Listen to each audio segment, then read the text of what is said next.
Good morning. All right. We can go ahead and start sharing this morning. I hope everybody is well. It's been a minute. Wives and Women of Influence, we are here this morning live for our special edition. This is going to be fun today. I didn't really know what God was going to do, but He is working something miraculous in this whole spectrum of our community. So I am sharing right now. So I hope everybody is doing well on this morning. Give me just a minute here.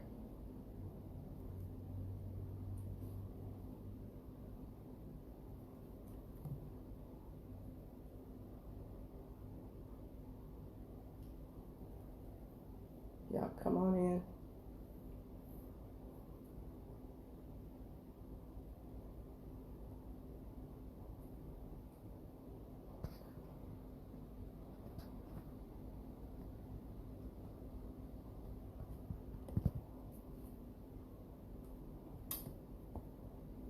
Okay, I had to find it on my other page. There we are.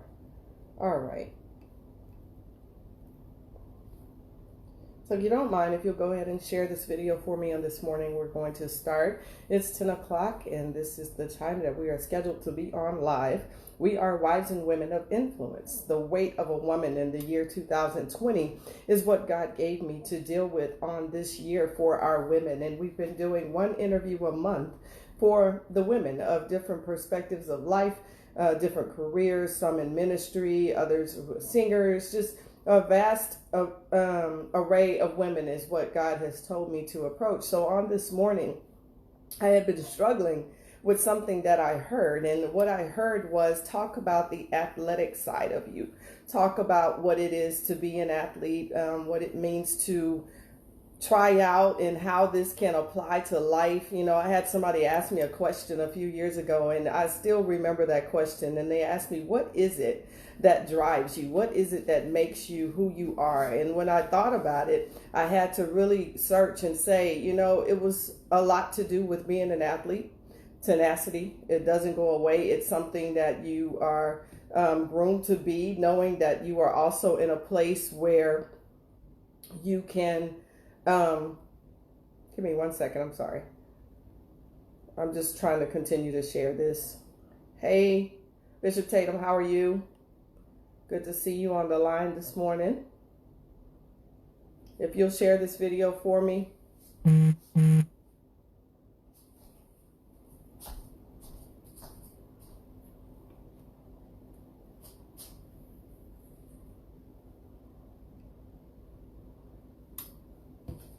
Give me 1 second. We're still trying to set up. It looks like we're having some technical difficulties. I do apologize.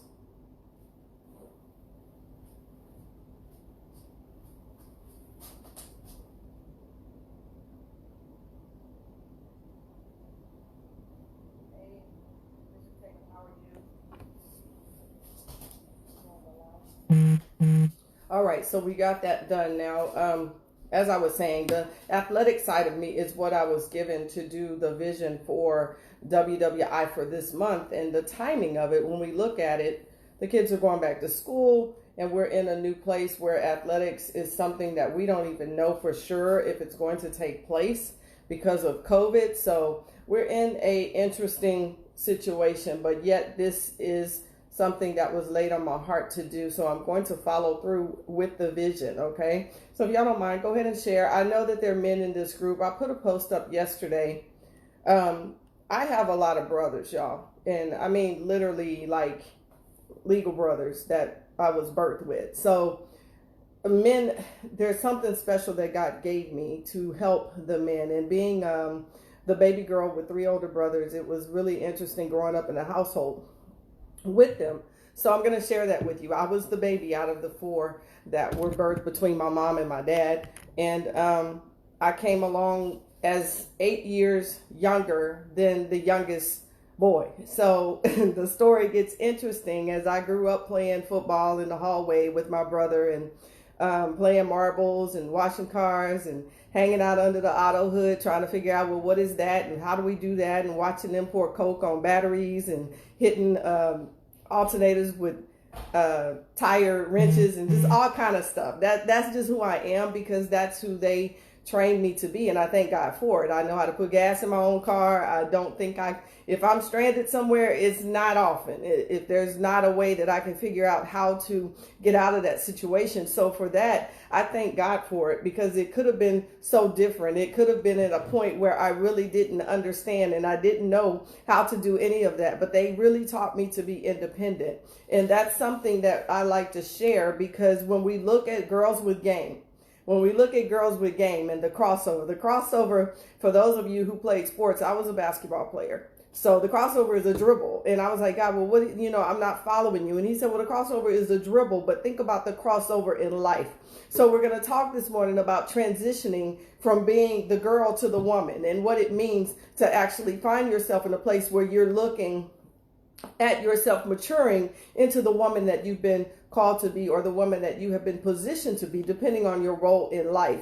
So when we look at Michelle Obama, we look at the greats, you look at Hillary Clinton, and you look at all these women in political office, and even now the vice president elect that's coming up. I mean, it is such an honor to understand where we have grown and how we have acquired an actual place in a position in life. So it's awesome to be able to see these women prospering in politics. It's awesome to be able to see, our governmental officials, Sheila Jackson Lee here in Houston, and other women who have prospered and made a way. Hey, Pastor Chad, good to see you. You guys go ahead and share this video. I told you, I'm not shy. I'm not worried about the guys being on here.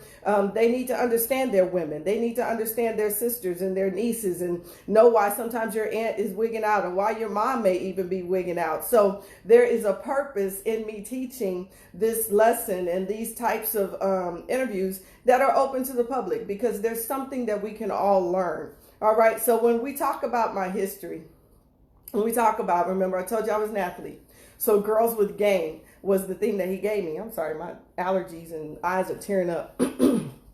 Girls with Game, the crossover dribble. We know that that's important. A lot of times they taught the crossover dribble to help you with your first step, to be able to get past the defense. Whoever's guarding you, you want to be able to get around them. So when you think about your visions and your dreams, and you think about what's blocking you, what's hindering you, what's in your way. When I started WWI, I had no idea that I would actually be doing lives in regard to this. I have no idea where God wants to take this whole venture. It's so exciting for me. Good morning, Cousin Del. Good to see you. She played softball, by the way. So that's my cousin Delphine. So this is a really exciting segment that we go into this morning. It's something that I'm passionate about. I've always loved sports. I love to watch sports. I love to play sports. I played T-ball when I was younger. I played a little bit of soccer here and there with my son when he was playing soccer. So it's just fun to be able to understand. I even played a little bit of volleyball. So that was a whole nother gamut. I didn't play anything that was organized except for organized basketball. I really, really enjoyed the game. I started playing early, but I was telling y'all earlier that I grew up playing marbles and football in the house. Team sports were tasks assigned to each members. When you think about a team sport, you think about you have to share this with somebody else. You have to understand their strengths and their weaknesses. So in middle school, I actually was just shooting around in sixth period gym. I remember just, we didn't have sports in sixth grade. You were just in regular PE. So I was in regular PE playing around, and the coach looked up and saw me, and she was like, hey, I need you to try out for the basketball team. I'm like, okay, no big deal. Really, I had not encountered any, like we have all the AAU and all that other stuff going on now. I didn't have that experience. So I decided, okay, fine, I'm going to talk to my mom. I want to try out for the team. So, of course, it was seventh grade by the time we got to play. And I did make the team. So it was exciting for me because I really had no formal training in basketball. It was a natural. It was something that was given to me in one of my gifts. And the only thing I had done in the summers, I would go and spend time with some cousins up north. And when I would spend time with them, they had a 12-foot goal in the backyard. 12 foot. Now, I don't know anything about basketball, but I would get that basketball and just try to throw it up there as high as I could to make my shots. So that showed me that there was a grooming. There was something behind the scenes that was taking place. I didn't know I was going to play in middle school. I had never even thought about entering a team. It was just I love to be outdoors and I love the sports. So I learned by playing with neighbors. And I learned, as we would play against each other. My cousins weren't really into basketball, but they would come out and play with me. They would support me, and it was awesome. So we moved into middle school, and looking at natural talent and natural ability, you start to learn more. You start to get a teaching and a training. So I'm going somewhere with this because we will get to the crossover. Once you're in that place where you're learning and you're teaching and you're training, then it becomes a passion for you because you won't pursue anything that you're not passionate about. You will never really work hard at anything that is not your heart's desire. So we have to recognize our strengths and our weaknesses, recognize where and what it is that drives you, recognize what it is that creates in you a sense of stability, a case where you really enjoy doing and studying and learning more about that thing. And when you do that, you find your true purpose. So there was a time, of course, we're moving on in basketball. I'm in high school and I'm playing basketball. And we get to a point where they put down something new. I'm like, okay, hold up. What's with this line on the court? So they put a 3-point line down my senior year. Y'all, I was wearing glasses. Ball was falling short in front of the goal. Couldn't figure out what was going on. And the coach looked at me and said, you need to get some contacts. It's going to improve your shot. So I talked to my parent, got some contacts. Lo and behold, 3-point shooting became something that I was known for in the city. It was amazing to see how just that coaching. So what I'm leading to is somebody's watching you from a distance. And if they're coaching you properly, they should be able to tell you something about your game that's going to enhance where you're trying to go. Come on. See, if you can't have the criticism that you need to bring a correction into a situation that can help you grow into that next place, then you're losing on your own. It's not that someone else is causing you to lose. Sometimes we have to understand that there are people who are ordained and positioned to give us insight. They're giving us leadership and guidance, and they're giving us rules and regulations. They're giving us things that we have to abide by. They're giving us things that will help us to grow into the far greater of where we began, but we don't recognize it and we miss it. My accuracy for the long range shot, it grew tremendously. It grew tremendously. I don't remember. I think I was third in state by the time that year was over. And it was amazing because I never saw myself doing any of that. It was something that I had a passion for. I did go on to be an HBCU player over at Texas Southern University, and it was awesome. I enjoyed my time there. I'm sharing this with you because I want you to understand that when you move on into a progression of something, God made a door for me for basketball. That door took me into not countries, but it took me into other states that I would not have otherwise gone to. There are a lot of states that we traveled to that I was like, man, this is Timbuktu. Who's coming out here? But that experience taught me something. It taught me how to get along with other people of different backgrounds, coming out of different cities. It taught us how to live together in dormitory lifestyle. You learn something totally different. So for our college students that are going off to college, mom and dad, be confident that the things that you taught them are going to stick with them. They will survive. They will survive. They will find means to survive. There'll be older college students who are there who can help them, who are willing to mentor them, who are willing to pick them up and watch over them. I remember being in the gym the first day that everybody was arriving and all the teammates were coming in. And of course, we really didn't know anybody because we're fresh meat on campus. We're freshmen. So this senior walks up to me and, they kind of jucking and jiving at you because you're the freshman on campus. And one of them walks up and she said, hold up. Y'all leave her alone. Y'all leave her alone. This is my crowd. And it was so funny to me because she immediately took a position and she began to mentor me and to watch over me and to help me understand the things on campus. Just as in life, there is a crossover. There's somebody that's positioned for you. When you arrive at the spot, they're going to know, hold up, wait a minute, don't mess with this one. I got this one. I'm going to train her. I'm going to bring her up to a level that she needs to be. So when we're looking for those mentors and we're looking for people who can help us get to our next level, we have to watch who we're connected to. Your purpose connection will push you into a far greater place than what you've ever been. There's several attributions that I'm going to talk on today for winning the game.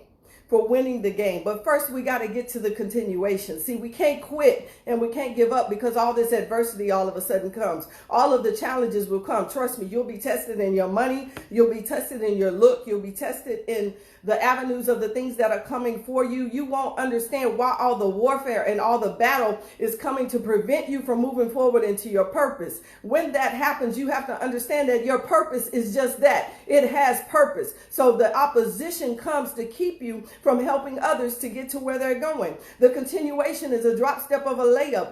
It's when you drop step, you're not traveling, you're getting closer to your goal. So you actually turn and take 2 quick steps and lay the ball up. When that happens, you're taking a shot.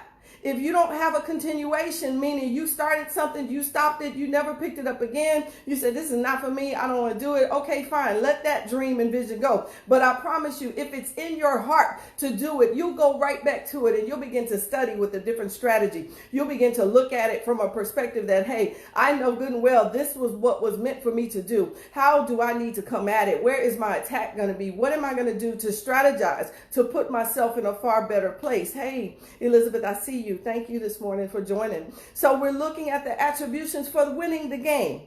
There's a talent search that has to take place. So you've made your connection. You realize, okay, these are the things that I'm supposed to be focused on.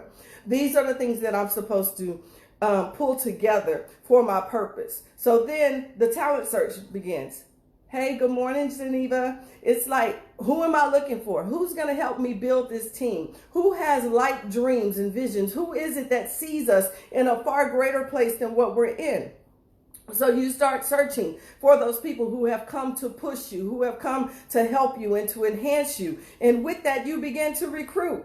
You begin to recruit the right team members, those people that fit, those people who have vision. You talk to them. Don't just bring them on immediately. Talk to them. Find out more information, because the worst thing you can do is bring on somebody who really doesn't fit in your puzzle. If they don't fit, it's okay. They may not be for that puzzle. It doesn't mean you have to exclude them from your life, but you may not want to include them in your vision or in your dream. They may not have the productivity skills that you need. So when you start searching for someone, and I'll use Elizabeth as an example because she's on here this morning. I was looking for somebody to help with some structure of some things that I had going on. And I just simply asked her, we've known each other for a few years. And I'm like, hey, you know what? Send me your resume, because I just really want to know more about you. And I began to look at her resume and I began to find out all the things that she had actually done in life. At this stage in our life, ladies, we got some stuff going on. We got some stuff that we've been through and some challenges, some things that we've overcome. And we have to be willing to share that. So she shared her resume with me, and I was astounded at what I found. I never would have known half the things that she does. So now I'm like, okay, where is her piece in my puzzle? Where does she fit? How can I utilize her to help her get to where she wants to go? So she considers me a mentor, and I'm honored to mentor her. There's nothing in our relationship other than mentorship, partnership. We're covenant, so we love each other and we push each other. We're women who are helping each other get to the point where we need to be. I don't like to read. Liz will stay on me. What'd you read today, Bishop? What'd you read today, Robin? I just can't. It's something about me. I can hear it audio all day long. But if I have to sit down and read that book, I'm going to do one of these numbers. I'm going to be sleeping or hurry. So we have to understand that there are people who will push us, who will get us into the place that we need to be. So when you recruit, you want to recruit the right team members. Then you want to understand the gifts and the talents of each player. See, we go back to basketball. Where did I get all this from? It was the training that I had when I was learning to play basketball. We had to push and understand each other's gifts and talents. I knew who could get a bounce pass. I knew who I could throw a baseball pass to. I knew who could hit the long range shot. I knew who handled the ball the best. You have to know your teammate, know who plays what role, and put them in that role and let them do what they do. Don't micromanage them. If you trust them to do what you've given them to do, then there's no need for you to stand over them. There's only a need for you to say, hey, I got some more work for you. This is what else I need you to work on while you're getting that done. It's the same concept, the crossover from the court into the life. It means that I got to get that same skill set around me. I need to know who can catch the ball when I throw it. I need to know who's going to get the rebound if I shoot and I miss, who's there to help me put it right back in. There is a lot that you learn in being an athlete. God said use it because it's important. People need to understand that we used to be in a world where they were like, well, girls don't play sports. Girls shouldn't do this. Girls shouldn't do that. Now we look at girls and we look at women, and we're doing some of everything, y'all. And it's awesome to see. And it doesn't take away from our femininity. It helps us to be stronger women. It helps us to be more secure in who we are. We still want our men. We still need their muscles. Come on, y'all. I told y'all yesterday, I don't mind men being on the live, because eventually they'll have their own thing going on whenever we're in a set place where I need some chairs put out. I need some tables put up. Yes, we're using you for your muscles. That's just reality. Y'all use us for this muscle and brain that we have to help birth your visions and your dreams, and we're using you for your muscles that you got on your arms, because we need some strength around us. We need some love around us. We need some security around us. We need to know that there are others that stand with us and that want to push us into a far greater purpose. So when you know their gifts and their talents, and you know that each player comes with their own game, they come with their own strategy. They come with, hey, I like to dunk, or hey, throw me an alley-oop and I got it. 5 slammer jammer days back at U of A. Some of us old on here, we know what I'm talking about. When you think about Hakeem Olajuwon and the team that was surrounding them, they knew their position and they played their position. So then when we come down to the biggest thing, the biggest attribute that I had was wisdom. And I was like, God, you got to help me expand this thing on wisdom. Thinking on the court and off the court. Take the same strategies that you had on the court and move them over to off the court and see where they fit. See, we had to have a playbook. You had to study the plays. You had to know the inbound pass. You had to know how to break the press. You have to know how to break the pressure, because the pressure will come in this world and you will fold over. You'll be laying up in a bed somewhere sick in your body, or depressed in your mind, altered in your thoughts, trying to kill yourself with suicidal thoughts. You can't allow that to happen. You have to know that the transition of the game on the court moves into life, and you have to develop a spirit that will fight on the inside for the very things that you are most passionate about. Have the wisdom to read it, to research it, to gain more understanding, to not be afraid to dig deep into those things that you need. The strategy and the commitment to finish it. Don't give up. Don't give up. I don't care how many times you have to go back to the drawing board. One of the things that I say in WWI is a failure is a success. And a failure is a success because it means that I tried. It may not have been perfected at the very moment that I tried it, but the fact that I was willing to go after it told me that I was successful. Come on. Y'all don't understand. Success is about the try. It's about the getting up and doing the very thing that you may not want to do because you're so worried about what everybody else is going to say. Don't worry about what people have to say. Do what you've been given to do, and know that your strategy and your commitment to that thing is going to cause you to score. We're talking about the Girls with Game on this morning, this monologue that God gave me to share with you about my story, about my basketball life, and how I really enjoyed it. It's still a game to this day that I love. I still love to play. I still love to watch it on TV or watch it in person. My little nephews are coming up and they're playing basketball. My great nephews. Now y'all see I'm telling my age, but y'all already know that anyway. My son played a little bit. He played some soccer and he played some basketball. They wanted him to play football, and I was like, nah, he was too skinny back then. I didn't want my baby getting all crushed up. I couldn't do it. But I didn't have the heart to sit there and watch him. That was just too scary. But we have to encourage each other to continue to play the game. Know that it's okay for us to go out and be those cheer moms. It's okay for you to still put on your tennis shoes, your high tops and shorts, and get out there and work with those kids. You can teach them so much more. The biggest challenge, the thing that I really learned when I went and played college basketball, I went back to a high school to just help out. I was volunteering. We were going to play some 5-on-5 and whatever. And I realized how much I had grown when I started playing with those kids, because I saw them doing things that I was doing on a high school level that I had gotten away from on a college level because I had gotten wiser. So it was amazing to see the growth and the development. So how do you grow, or how do you see your improvement? Sometimes you have to mentor somebody. You have to go back to where you started and look at them and say, wow, I remember when I was doing this very same thing. I remember when I was doing the same mistakes, the same things that you guys are doing. Let me show you how to improve this. Let me show you how this looks better. And once we begin to do that, then we find the growth, and we're actually able to see how we have grown in that newness of crossover into the life, from the court to the real life game, to the game that we now are responsible for. Okay, so we talked about the strategy. We talked about the commitment. You got to know how to win and what to do to win.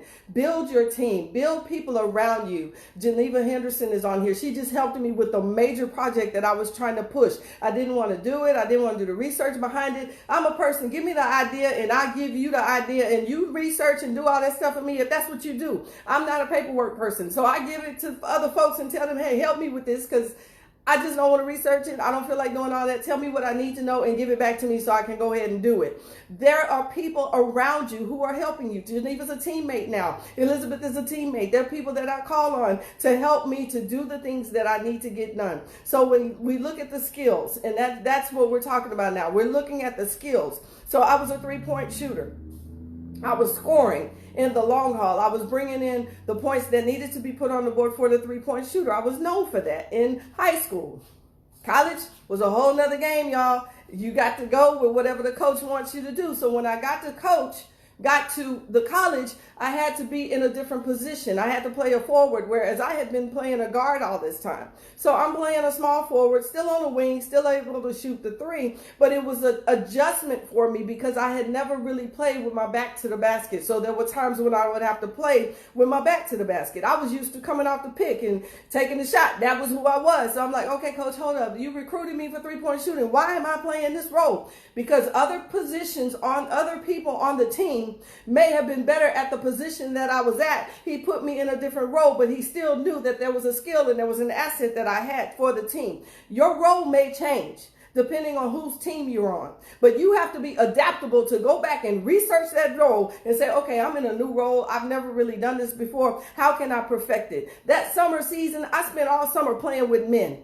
I played with men in the YMCA league. When I stepped on the court, the ref was like, what's going on? And all the players were like, man, she can't play. And he went to the rule book. He said, hey, nothing in the rule book that says this young lady cannot be on this court. Y'all better suck it up because she probably going to school you. It was funny. It was fun. We made hilarious jokes about it to this day. I still remember those times because there was something that I needed to perfect. You say, well, why didn't you go play with the women's team? At that time, basketball was something that was popular, but yet still hard to find. So you get it in wherever you can. I mean, I literally grew up playing when I was in middle school and high school. A lot of times we played against the boys sometimes. It was just to help strengthen us. They will help your game. They were better than us. They were faster than us. They made us learn things and they took time to teach us and mentored us. Even like, hey, come on, sis, let me show you how to do that. Pop that wrist. When you take that first step, this is what I need you to do. What was the barrier? There was no barrier. He was a boy, I was a girl, but he was still willing to teach me my game. He was still willing to help me grow into something that I needed to perfect in. So the three-point shot, come on, we still scoring in the long haul. Scoring in the long haul means that we're still developing our dreams. We're still shooting and we're still aiming. We might miss. It might be somebody that'll catch the rebound. Bam, I got it for you. Guess what? Let's go back. Let's redo this. This time when you do it, I need you to do and watch what happens. It's going to be completely different because we're willing to be trained in that very thing. Running equally as hard as you. They're willing to pass, be ready to pass the ball and take the shot. Be willing to give it to somebody else. Even as I'm talking to you right now, I tried to get someone else to interview. I really did. And the doors just didn't open. And I was like, okay, God, so what do you want me to do? I got to do this thing. And he said, you do it. And I'm like, okay, but I don't need to take the shot. It's my show. He said, exactly. It's your show. Take the shot. You're going to score. Wow. The revelation in that brought me to a point where it says we don't have to take ourselves out of the game. You still have a role to play. You still are needed for the team to win. If you're not in a position where you can help your team win, then you have to go back and ask yourself, I need to do some reconditioning. I need to go back and do some more training because I'm somewhere where I can't help my team. If I can't help my team win, then I'm in a place where I really am at a loss. So we work together. With the accuracy of the release and the timing of a shot. Everything is perfect when we all work together. So we're looking at a set shooter. We know a set shooter never leaves the floor. They will stand there all day and just pop nothing but net, nothing but net. And you're like, why are they continuing to hit this shot? I don't understand it. It makes no sense. They're not leaving the floor, but that's their shot. And if they delay their shot, you have an opportunity to block it. Don't let the enemy come in and block your shot. If you're a set shooter, sit down and take your shot. Do what you got to do to get yourself organized and to get yourself ready to stand up and say, I'm going to take this set shot, even though my feet are planted on the floor. It may not be meant for you to travel all over the place. It may be that you are the one to stay in position. You've been set in that position to make sure that you're analytical and you're looking at things that can improve your company. You're looking at things that can improve the network of whatever you're affiliated with. Know your position. Now, the jump shooter is going to ascend at a height that requires complete alignment and focus to finish. If they don't jump at the right height, or if they don't release the ball at the right timing, there's going to be an issue. They're going to miss the shot.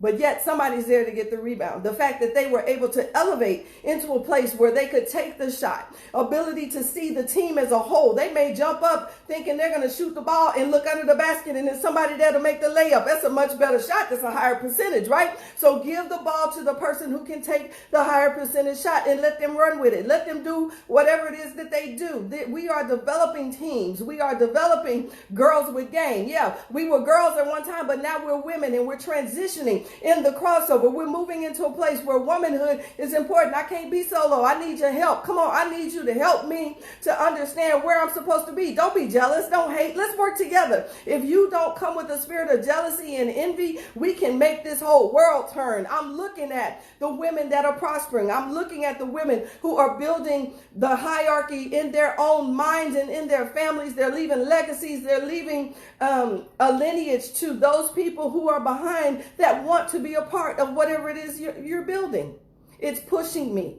It's forcing me to look at myself and say, at 50 years old, what else can you do? How can you make a major impact? Where is your word? Where is your name? What is it going to mean? When the lights go out, who's going to have what to say? It's always going to be negativity. But who is it that you impacted the most? Who is it that you were able to encourage them to move on to the next thing? All right. So we get to the drills. And we're talking about the drills. We know, oh my goodness, we used to hate the drills. All this stuff is preseason. You got to do suicides. You got to do squats on the wall. You got to get in the weight room. You got to run around the track outside. The gym's not open. Who wants to do all that conditioning? Nobody. We just want the ball. We want to play. Well, you know what I found out? If I maintain my conditioning at the end of season as much as I do at the beginning of season, I won't have to work so hard. What does that mean?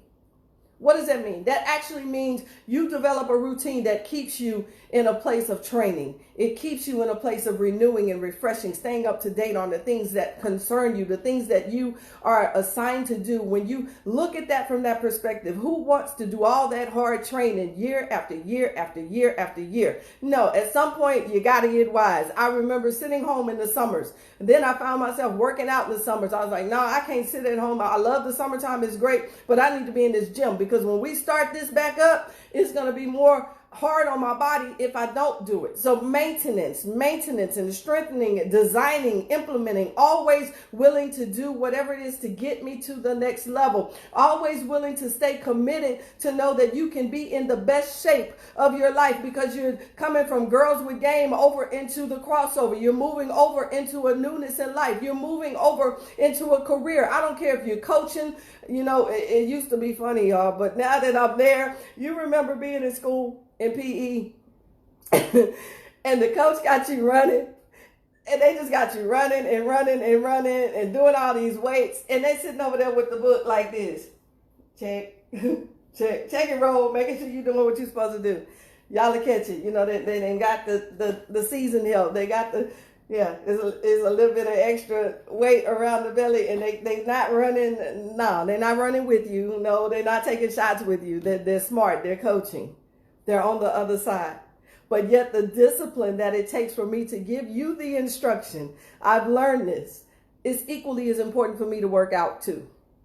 If I work out and I develop my strength, my design, my implementation, then when we come to the table, the knowledge and the wisdom that you have, I can suck from. I'm like, yeah, I need that. Give me a little bit more of that. Yes, I need you seasoned. I need some of that. You see what I'm saying, ladies? We are older women with purpose. We should be giving and growing those who are under us. We should be picking up some girls and saying, hey, what y'all doing? Have you started your business? You know what? You really did that hair. You did her hair? Okay, we need to get you into cosmetology. Where are you going to school? What's going on? It's all about building and mentoring one another. It's all about helping one another. So once we get to that point where we're pushing and we're looking for something greater and we're building and strengthening with the conditioning, even as the coaches, we're staying up on the game. We're staying up on the game. We're studying. We're finding ourselves in a position where we have more knowledge now, and we're able to give it back to somebody else. So the assets that we get are those acquisitions of necessities for the assignment. They're acquisitions of necessities for the assignment. What else have you studied? What else have you learned? Have you broadened yourself? Are you doing more than whatever your mundane everyday thing is? We have hobbies. We have just challenges, things that we like to look at in a different perspective of knowledge. If it's knitting, if it's basket weaving, if it's gardening, I don't care what it is. Somebody else likes to do what you do. Why not be an influence for them? Why not help them with the things that they need to do? Help them to cross over. Help them to gain a greater understanding. Why am I going to watch you carry all that mulch from the driveway to the flower bed when I got a wheelbarrow in my garage? Come on, somebody. Whatever resources you have, make them available for the team so that the team can win as a whole. Work on your branding, work on your focus, work on forgiving yourself for your failures. Forgive yourself for your failures. Don't lay there and say, oh my God, I failed. That was a total flop. I did nothing. That was just horrible. I can't believe I even did that. You're wasting time. Go back and look at it and say, okay, how can I fix it? Yeah, that was a failure. I acknowledge that that was no good. But how am I going to make it better? Because reality is I got to do it again. I have to do it again because I have to perfect it. I have to be successful at it. It was a success in the failure, but yet in the failure, I have to learn what I can go back and do to make it better. Come on. That's what's important. Forfeiting is not an option. Forfeit, don't show up. No, that's not an option. We can't not show up for the game, not in this season. We have to be in a place where we're there for the game, for the victory, for the win. We're not forfeiting. The team is showing up. We coming, all of us coming. We're coming together. That's what's going to make the difference. The determination to be victorious, the determination to develop the very things that you are weak in. Find your inner drive. What is the inner tenacity that causes me to perform the way that I do? Where is the dish? Who am I giving it to? Come on. Who am I serving it to? Am I giving it in quality? Am I giving it in excellence? Where is the continuous improvement of everything that I'm doing? Where is the total outlook, the whole piece? What's going on? Where is it? It should be perfected at some point in order to score. We want to score the points, identify the points of progression and improvement, and begin to build on those, begin to work on that very thing. Let's go back to talking about the shots. We were talking about the layups, and the Warriors are close range and defenders. When you're doing a layup, you're in the paint, meaning you got all kind of folks around you. Tall, short, quick hands. You got quick feet. They're willing to steal the ball. They're willing to block the shot. They're willing to do whatever it takes. But can you still focus to make the layup? We used to call it an and one. It's still called an and one. You make the layup and you get a free throw for free. Come on, because somebody's going to challenge you. Somebody's going to push you on that. When you make the layup, somebody's going to call you and they're going to present you with the opportunity. There's your free throw. There's your opportunity to say, hey, I can do this. Yes, I can. You gave me the layup. I made the shot. Now I got a free throw because somebody came to defend it and deflect it, but the deflection was not prosperous. It did not happen. I was able to finish the shot. The long range connections that keep you encouraged. Who is it across the borders? Who is it that's across the world? Y'all look at my big brother, Apostle Lewis Tatum on here. He was on here last time I had a show and everybody was like, what you doing on my thing, on my live? This is for women. But that's how we joke. He's long range. He's in St. Louis, but yet he's connected to me. He's connected to me as my big brother, and he helps me. He will call me. He'll get on me if I'm doing something I'm not supposed to do, and he will call me and push me and say, hey, sis, I ain't seen you up in a minute. What you doing?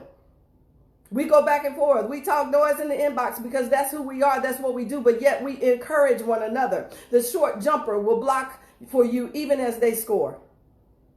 If you think about the short jumper, sometimes you got to have a screen.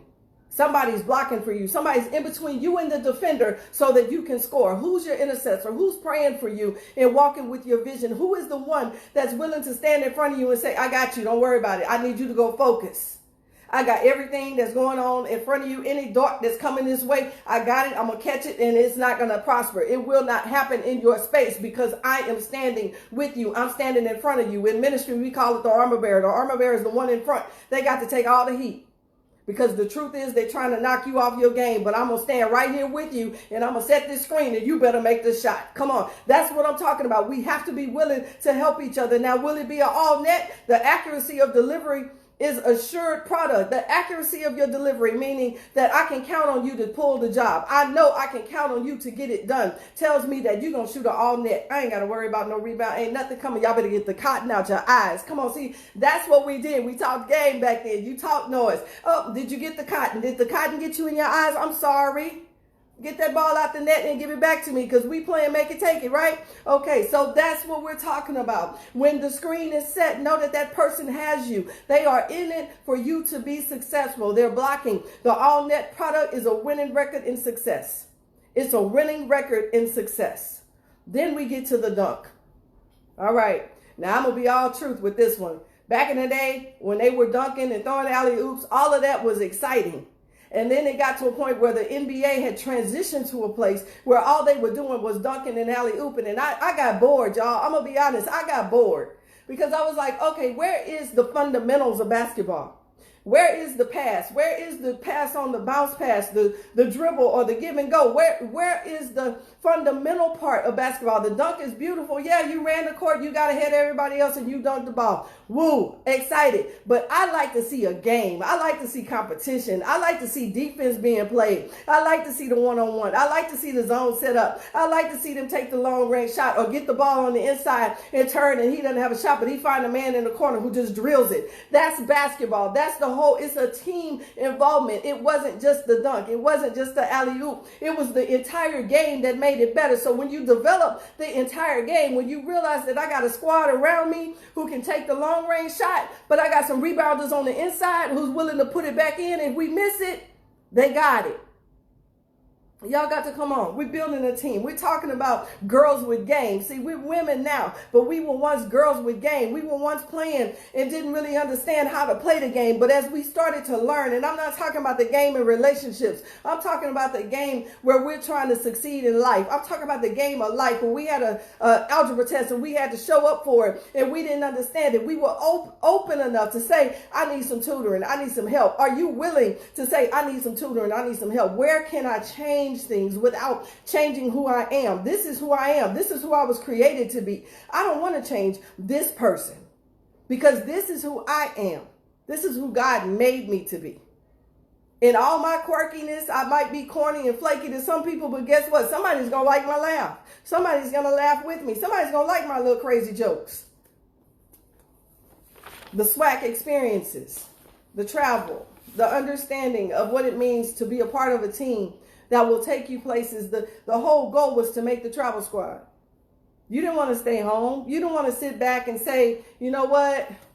I'm good. I just show up for practice and it is what it is. No, you wanted to be on the travel team. So I remember we were preparing to go to Florida. The first year we went to Florida for a tournament, we actually rode the bus, y'all, from TSU to Florida. Oh, my God. That bus experience woke me up for life. I don't like the bus to this day. 16 hours on that bus. It was crazy. Even though we played cards, we stopped, we ate. You couldn't do much else but get on and go back to sleep. We were so sluggish. It was ridiculous. It was horrible.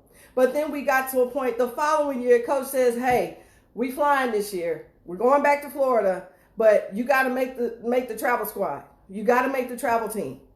Everybody stepped their game up so much that we all got to go. That's just how dedicated and committed the team was. Nobody got left behind because everybody was willing to step their game up enough to say that, hey, I'm a necessity. I'm needed. I'm essential. You can't leave me behind. When are we going to transition the court to the life? When are we going to understand that there's a place where we have to say, I'm essential. You're not leaving me behind. I'm building myself up so that I don't get left behind. I'm ready to compete so that I don't get left behind. I'm ready for the game.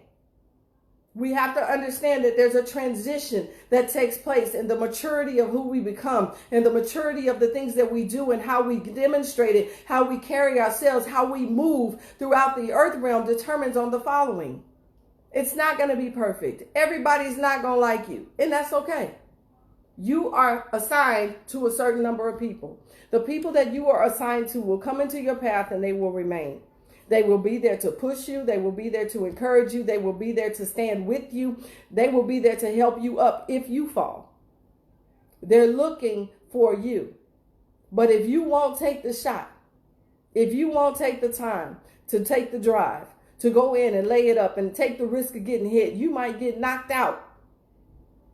And then they telling you on the floor and they say, girl, you made the shot. You made the shot. You get on and one. Get to the free throw line. Coach might have to put a sub in. He might have to say, you know what? No, you little buzz from that one, sis. Come sit. Let me put somebody else in the game to take the free throw. Get yourself together so I can put you back on the court. It's not bad to have a substitute. It's not bad to have somebody else who can run the ball for you. It's not bad to have somebody else who can catch that pass. We are a team, all of us working together. And we're trying to overcome whatever comes up against us. It doesn't matter if it's COVID. It doesn't matter if it's high blood pressure, diabetes, surgical intervention. It doesn't matter if you are mentally unstable. It doesn't matter what's going on in your life. There is somebody who's there and who is willing to help you. They're your sub. They got you until you get it together. They got you until you get it together. They're not trying to take it from you. They're actually there to help you. And it's kingdom and non-kingdom, Pastor TJ. That's hello to my husband. It's kingdom and non-kingdom, because we have to understand that in life, we shouldn't have to be kingdom to have somebody have our back. When we were in the world, we may not have been kingdom completely. We had folks who had our back. Just like I told you, I was the freshman, I was the crab, but the senior came up and said, hey, I got this one mine. Y'all leave it alone. Immediately came to protect me. Immediately came, and not that they would harm me, but to let me know that, hey, I got you. You knew, you got to learn. Let's walk this together. Let me train you. Let me show you some things that I know. Let me tell you what time we got to be at practice. Let me make sure that we're doing a little bit extra. You got to have a partner. You got to have somebody who's willing to push you into your next place. You got to have somebody who knows more than you do so that you can grow. I hope y'all enjoyed this on today as much as I did. I didn't bust a sweat now. I got to go. I might just go down to the court. I don't know. Go take me a couple of shots. Doop, doop. Take me a couple of shots in the goal and see what's going on just for today. It's hot in Texas, y'all. Y'all know this Texas heat is crazy, but I love my basketball game. I love volleyball. I just like sports, period. Swimming, jogging, whatever it is that you do it to your best potential. And don't let anybody discourage you. If they're discouraging you, if they're speaking negative to you, then you need to go ahead and find some other circle. Find a different group of friends. Find somebody who can support you. They don't even have to be your friends. I found that the best mentors are people who don't friend me. They're actually people who will get on me. And I have to respect them because of their position. I have to respect them because of who they are. And I know that they're pushing me. And eventually, they're going to turn around and say, I had to be that hard because I wanted you to get to this place. Now that you're in this place, welcome. It's a push. It's a drive. It's a challenge. It's not always easy, but you do have people who are there to support you. In whatever way they're going to support you, let's do it. All right? I hope y'all enjoyed it. Have a great weekend, okay? Thank you for tuning in. We'll see you next month.